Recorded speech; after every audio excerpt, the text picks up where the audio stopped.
The new Victoria Women's Transition House facility on the West Shore is finally open to help those wishing to leave from abusive relationships. Tess Van Stratton shows us why this building is so important for those needing a safe haven in this week's Vital People.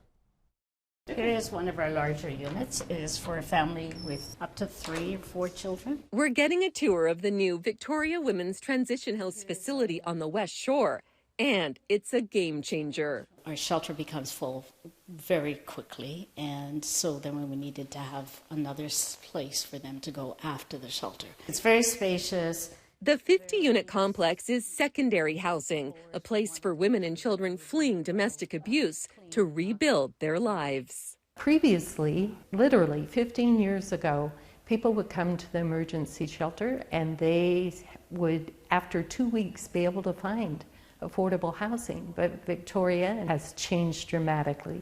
This is our amenities room. The lack of affordable housing in Greater Victoria means many women either stay in or go back to abusive situations. So we found a lot of women stayed in the relationships with the abuse, but they thought that was better than being homeless. Full bathroom.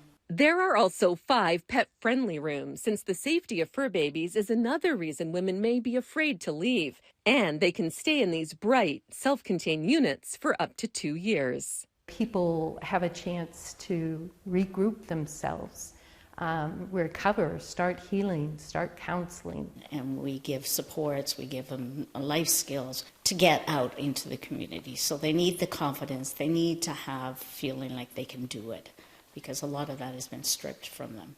There are group spaces where women and children can socialize and find support, a kids' playground and outdoor pet area, and a cultural gathering space in the back. We have an advisory circle of Indigenous women leaders that have given input to things that are welcoming to Indigenous community members, because it's believed that if they don't reconnect with their community, they won't be able to do full healing.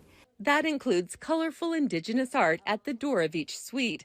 But sadly, the number of women needing help is higher than ever. We used to have, 200-300 calls a year. We're at 2,000 now a year. And during COVID, we had approximately about 3,000 calls, women who were in abusive relationships, wondering what to do. For those that have been working in the sector for decades, like Parman McKenna, it's incredibly disheartening. It's a shame we're still in service. Things have not changed. I think as a result of COVID, we've seen more complex mental health, substance use, and more violent situations.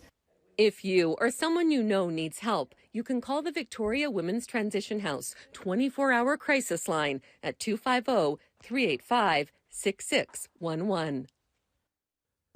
Vital People, brought to you by the Victoria Foundation, connecting people who care with causes that matter.